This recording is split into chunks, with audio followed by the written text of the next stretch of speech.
Make-it-yourselfers. I hope you're having a great summer. Today I'm going to share with you how to make a sort of anti-itch cream. I'm going to be using zinc oxide. Actually, I'm going to be making it more in sort of a zinc oxide stick. I like this format because it's less messy for applying to whatever that you might have. It could be mosquito bites, any sort of rashes, something from poison ivy, poison oak, any of those sorts of things that you can have right now at this time of year. I actually have what seems to be a sort of heat rash on my back at both sides here.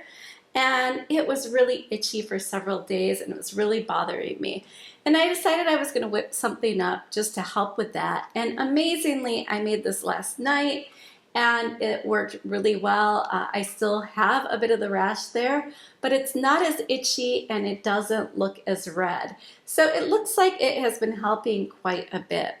The first time I made this, I made something very similar. My son had sort of a heat rash after running at PE class in his school, and he had it under his arm. And so I whipped this up, and the nice thing about making something with zinc oxide is it does have a little bit of deodorizing properties to it. So he was able to use this. Not only is it calming for pain, you know, that's why they use zinc oxide in diaper rash creams and that sort of thing. But it also kind of took the place of his deodorant for those days while it was healing. It's not quite as strong as a deodorant would be. I've been making a homemade deodorant for years now, and mine does have zinc oxide in it. I find that it's incredibly effective and it's great for sensitive skin. Because when I was trying to come up with an idea for a deodorant, I could only find things that either didn't work or they irritated my skin. And zinc oxide has been wonderful for that, but my deodorant is a little bit stronger. I do need something that's a little bit more effective, so I add zinc ricinoleate. Anyway, this stick is very easy to throw together. It doesn't have any preservatives or anything like that, so because it does not have any water-based ingredients. And you can really customize this to whatever you have at home or whatever ingredients you prefer to use. For mine, I am using some tallow, and you can see I have these blocks of tallow that I made. I clarified beef fat to make my own tallow, and I use it for cosmetics, I use it for food, and I really love it. But if you do not want to use animal-based ingredients, you can use something like a shea butter. Keep in mind that shea butter and some of these other butters can get grainy. And the consistency will be a little bit different, so depending on what texture you want, you may have to adjust a little bit, but it's relatively simple to do. I've also added some castor oil. Castor oil is anti-inflammatory. I just find it works really well. You never want to go overboard with castor oil in recipes because it can feel a bit greasy, but in this case, it works really, really well. Because I wanted to do a stick format to solidify it just a little bit so it would hold its shape, I'm adding some beeswax. I prefer to do things by weight. But in this sort of recipe where we don't have a preservative, it's not quite so important that you have to have everything precisely weighed out. It's more just to give you an accurate idea of, to get a recipe that you can accurately repeat and get the same results consistently.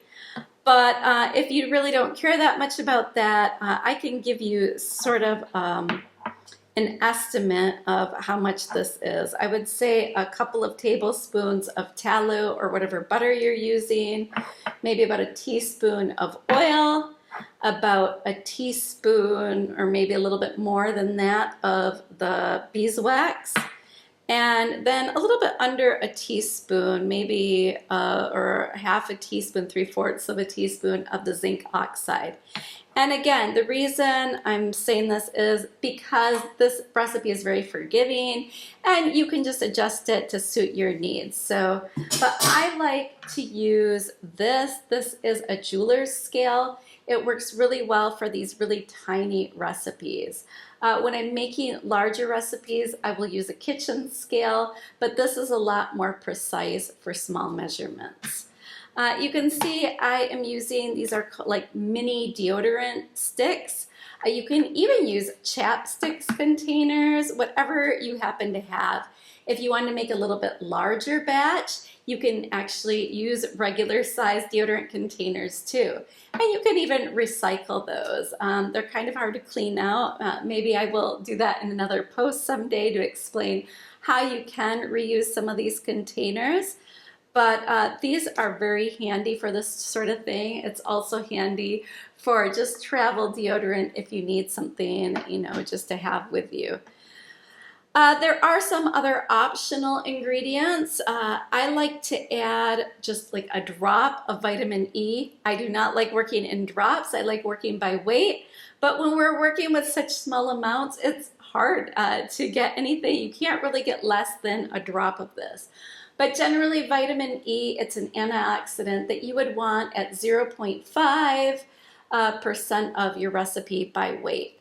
And so I'm just going with a drop of vitamin E, a drop or two of D-panthenol or provitamin B5.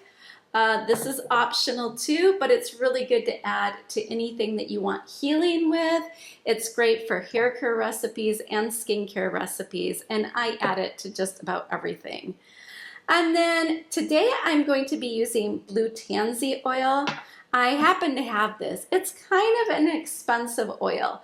So if you're just going to be making this as an anti-itch cream, it's not necessarily one that you would have to buy just for this recipe. If you happen to have it, great. It's great for this. But again, it's one of the more expensive ones. So you could use something else that could be calming.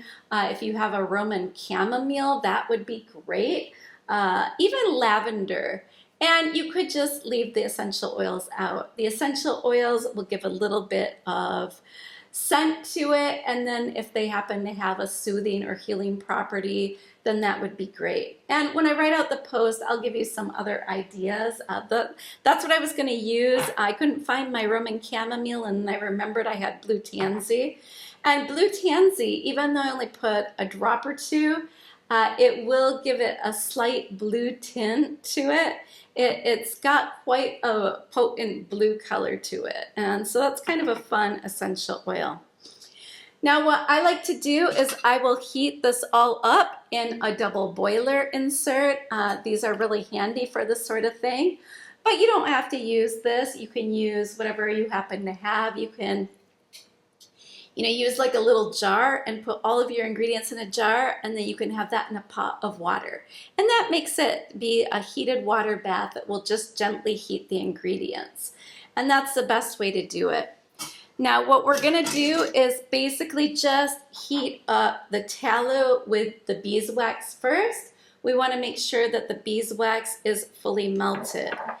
If you do not want to do a stick application and you want something that's very smooth and easy to just rub on, you could just whip the tallow up with the other ingredients and you don't even really have to melt anything. You would not be using beeswax, and you would make more of a tallow balm with a little bit of zinc oxide to help with the itch and just to help with any irritation that you might have. And then of course any of these other optional ingredients that you wanted to add. But this recipe is really simple to make, easy to whip up. It's got a pretty long storage life. The shelf life will depend on the shelf life of the ingredients you're using. So if you're using older oils, take a look at the expiration or best used before date. And that will give you an idea of how long your final cream will last. I would look at whatever was going to go bad first.